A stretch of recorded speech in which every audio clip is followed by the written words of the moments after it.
நேற்று அமைச்சர் கீர்த்தனா அவங்க வந்து ஒரு அரசு பள்ளியில் போய் குழந்தைங்களை எப்படி அவங்க வந்து ஹராஸ் பண்ணாங்க அப்படின்றத நம்ம எல்லாருமே பார்த்தோம். தமிழ்நாட்டில் ஒரு ரொம்ப தப்பான ஒரு விஷயம் தொடர்ந்து நடந்துகிட்டே இருக்கு. அதுவும் குறிப்பாக டிவிக்கே வந்ததுக்கு அப்புறம் அது நடக்கிறதுன்றதை வந்து நம்ம எல்லாரும் பார்த்துக்கிட்டே இருக்கோம். தொடர்ச்சியாக குழந்தைகளை வந்து இமோஷ்னலாக அப்யூஸ் பண்ணிக்கிட்டே இருக்காங்க. ஆட்சிக்கு வர்றதுக்கு முன்னாடி என்ன பண்ணாங்க, குழந்தைங்களை இமோஷ்னலாக அப்யூஸ் பண்ணி மேனிப்புலேட் பண்ணி நீங்கள் அடம் பிடிச்சி எனக்கு வந்து ஓட்டு போட வைங்கன்னு சொன்னாங்க. நம்ம வந்து நிறைய சோஷியல் மீடியாவில் நிறைய வீடியோஸும் பார்த்தோம். குழந்தைங்க அழுது அடம் பிடிச்சி சத்தியம் வாங்குறதுக்கு போய் விஜய் மாமாவுக்கு ஓட்டு போடுங்கன்னு அதை வந்து பேரண்ட்ஸே வந்து சோஷியல் மீடியாவில் வந்து ஷேர் பண்ணாங்க.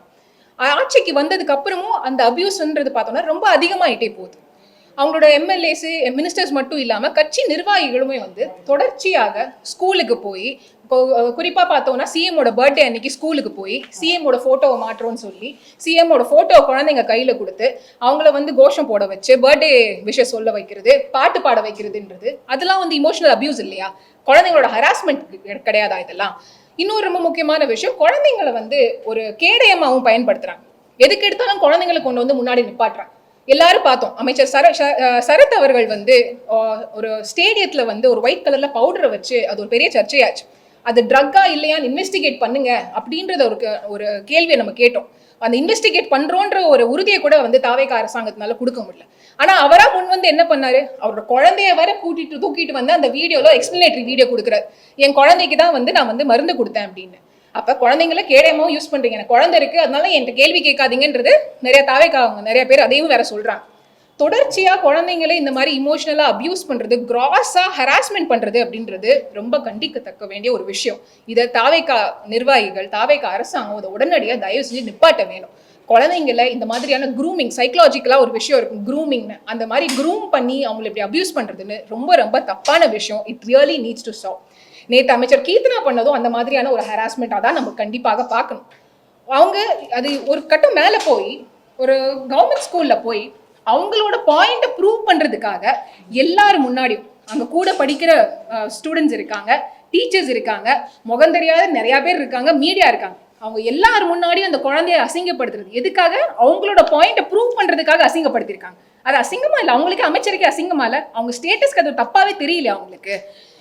நீங்கள் அந்த வீடியோ பார்த்தீங்கன்னாலே தெரியும். அவங்க கிளாஸுக்குள்ளே போகிறப்ப ஸ்டூடெண்ட்ஸ் எல்லாம் என்ன பண்ணுறாங்கன்னா புக்கை பார்த்து இங்கிலீஷை வந்து வாசிச்சுட்டு இருக்காங்க. உடனே அந்த ஸ்டூடெண்ட்ஸ் கிட்ட இன்டராக்ட் பண்றதுக்கு முன்னாடியே ஒரு ப்ரீ கன்சீவ்டு நோஷன், அவங்க வந்து நம்பிட்டு ஒரு விஷயத்த வந்திருக்காங்க இல்லையா? அதாவது கவர்மெண்ட் ஸ்கூல்ல படிக்கிற குழந்தைங்களுக்கு இங்கிலீஷ் தெரியாது, அர்த்தங்கள் தெரியாதுன்னு அவங்க வந்து ஒரு ப்ரீ கன்சீவ்டு நோஷனோட உள்ள வராங்க. வந்த உடனே அந்த குழந்தைங்களை படிக்கிறத பார்த்துட்டு அவங்க ஒரு ஸ்டேட்மெண்ட் சொல்றாங்க, பாருங்க இந்த மாதிரி குழந்தைங்க வந்து மனப்பாடம் பண்ணிட்டு படிக்கிறாங்க அப்படின்னு. குழந்தைங்க கிட்ட நீங்க பேசுறதுக்கு முன்னாடி எப்படி நீங்க வந்து ஒரு முடிவுக்கு வந்தீங்க? அந்த குழந்தைங்களுக்கு வந்து அர்த்தம் தெரியாதுன்னு எப்படி நீங்க முடிவுக்கு வந்தீங்க? இவ்வளவும் அந்த டீச்சர் சொல்றாங்க, குழந்தைங்கள நீங்க சொல்லுங்க, படிக்கிறப்ப நான் சொல்லி கொடுக்குறப்ப உங்களுக்கு ஒவ்வொரு வார்த்தைக்கும் மீனிங், அர்த்தத்தை சொன்னேன், அந்த அர்த்தத்தை நீங்க புக்ல நோட் பண்ணிருக்கீங்கன்னு டீச்சர் சொல்றாங்க. அதுக்கு குழந்தைங்க ஆமான்னு சொல்லிட்டு அந்த குழந்தைங்களும் எங்களுக்கு தெரியும்னு சொல்றாங்க. இவங்க உடனே டெஸ்ட் பண்றாங்களாமா குழந்தைங்களை போய் 2 வார்த்தைகளுக்கான அர்த்தத்தை கேட்கறாங்க. டெண்டர்னா என்ன, எவர்லாஸ்டிங்னா என்ன, அதுக்கும் அந்த குழந்தைங்க அவ்வளோ அழகா பதில் சொல்லுதுங்க. அதோட மீனிங்கை வந்து அந்த ஒரு பொண்ணு வந்து எந்திரிச்சு சொல்லுது, எவர்லாஸ்டிங்னா கடைசி வரைக்கும் அப்படின்ற பதில் சொல்லுது. அமைச்சருக்கு அங்கே பதறி போயிடுது. ஐயோ நம்ம சொன்ன பாயிண்ட்டை வந்து குழந்தைங்க வந்து டிஸ்ப்ரூவ் பண்ணிட்டாங்களே, தப்புன்னு சொல்லிட்டாங்களே அப்படின்ட்டு அந்த இடத்த பரவாயில்லையே குழந்தைங்க நல்லா பெர்ஃபார்ம் பண்றாங்கன்னு எந்த ஒரு நல்ல அமைச்சராக இருந்தாலும் சந்தோஷப்பட்டு அந்த குழந்தைங்களை வந்து பாராட்டியிருப்பாங்க. ஆனா கீர்த்தனா அவர்கள் என்ன பண்றாங்க, உடனே கோல் போஸ்ட்டை மாத்துறாங்க. அந்த குழந்தைங்க நல்லா படிக்குதுன்றத வந்து ஒரு இன்சல்ட்டா எடுத்துட்டு கோல் போஸ்ட்டை மாத்தி டீச்சர்கிட்ட உடனே சொல்றாங்க, நீங்க வந்து இங்கிலீஷ்ல வந்து கான்வர்சேஷன் வச்சு பாருங்க, அவங்களால பதில் சொல்ல முடியாது. அமைச்சர் ட்ரை பண்ணாங்களா? கான்வர்சேஷன் வைக்கிறதுக்கு ட்ரை பண்ணி குழந்தைங்கனால பண்ண முடியாம போச்சா?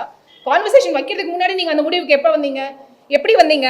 அப்போ தொடர்ச்சியா உங்களுக்கு ஒரு மைண்ட் செட் இருக்கு, ஒரு ஸ்டீரியோ டைப்பிக்கல் மைண்ட் செட், ஒரு பொது புத்தி இருக்குல்ல, அதை வச்சே அந்த குழந்தைங்களை வந்து நீங்க அணுகுறீங்க, இன்சல்ட் பண்றீங்க. அப்போ இவங்க போய் கேட்குறாங்க, உங்க அப்பா என்ன பண்றாரு, what is your father do அப்படின்றாங்க. ஒரு சோஷியல் ரியாலிட்டி, சமூக புரிதல் உள்ள எந்த ஒரு நபரும் ஒரு கவர்மெண்ட் ஸ்கூலில் ஏன் எந்த ஸ்டூடெண்ட்டையும் போய் உங்க வாட் இஸ் யுவர் ஃபாதர் டூன்னு அவ்வளோ ஈஸியாக கேட்டுற மாட்டாங்க. அந்த குழந்தை ஒரு சிங்கிள் பேரண்ட் சைல்டு இருந்துச்சுன்னா என்ன பண்ண, அவங்க குழந்தைக்கு அப்பா இல்லைன்னா அந்த குழந்தையோட சைக்காலஜி எப்படி எஃபெக்ட் ஆகும்னு யோசிச்சாங்களா கீர்த்தனா? இல்லை அந்த குழந்தையோட அப்பாவோட தொழில் அந்த குழந்தைக்கு வந்து சொல்றதுக்கு வந்து அந்த குழந்தை கம்ஃபர்டபுளா இருக்குமா அப்படின்றத யோசிச்சாங்களா? ஸோ சோஷியல் அண்டர்ஸ்டாண்டிங் இல்லாமல் போய் குழந்தைங்களை வந்து இந்த மாதிரி ஹேண்டில் பண்ணுறது அப்படின்றது ரொம்ப அபத்தமான விஷயம். இதை வந்து நம்ம வந்து அராஜகம் தான் நம்ம வந்து சொல்ல முடியும். இன்னும் ரொம்ப முக்கியமான விஷயம், அந்த இடத்துல அந்த நோட் பண்ணிக்கணும், அந்த குழந்தையோட டோனை வந்து நோட் பண்ணணும். அந்த குழந்தை வந்து நார்மலா நின்று நல்ல தைரியமா பேசிட்டு இருக்கு. இவங்களோட ஆட்டிடியூட பார்க்க பார்க்க அந்த குழந்தை வந்து பயந்து போய் கை கட்ட ஆரம்பிக்குது. நம்ம திராவிட இயக்கத்துல யார் முன்னாடியும் கை கட்டி நிக்காதீங்கன்னு சொல்லி கொடுத்த இயக்கம் இது. ஆனா அந்த இடத்துல ஒரு குழந்தை கை கட்டுனா அட்லீஸ்ட் அந்த குழந்தைய கம்ஃபர்ட், செல்ஃப் ரெஸ்பெக்ட்னா என்னன்னு உங்களுக்கு தெரியாது, பெரியார கொள்கை தலைவரை வச்சிருக்கீங்க, ஆனா அந்த விஷயம் எதுவுமே உங்களுக்கு தெரியாது, அதை விடுங்க. கை கட்டி இப்படி நிக்கிற போது பயப்படுது அப்படின்றது ரொம்ப நல்லாவே தெரியுது. அட்லீஸ்ட் அந்த நேரத்துலயாவது உங்க ஆட்டிடியூட சேஞ்ச் பண்ணி குழந்தையோட ஒரு நல்ல ரேப்போ டெவலப் பண்ணி பரவாயில்லடா சொல்லுடான்னு சொல்றதுதான் வந்து ஒரு நல்ல ஒரு அமைச்சருக்கான அழகு. ஆனா அந்த இடத்துலயும் திருப்பி உனக்கு தெரியாது உனக்கு தெரியாது உனக்கு தெரியாதுன்னு மட்டும் தட்டா அதுக்கான அர்த்தம் என்னன்னு எனக்கு சத்தியமா புரியல. இந்த சமூகத்துல உனக்கு படிப்பு வராது, படிக்கிறதுக்கு தகுதி உனக்கு இல்லைன்னு சொல்லிட்டு இருந்த சமூகத்துல படிப்பு எல்லாருக்கும் ஆனது அப்படின்ற ஒரு கொள்கையை எடுத்து அதுக்காக போராடி 100 ஆண்டு காலமா போராடி இன்னைக்கு கல்வியை வந்து எல்லார்கிட்டையும் கொண்டு போய் சேர்த்திருக்கோம்.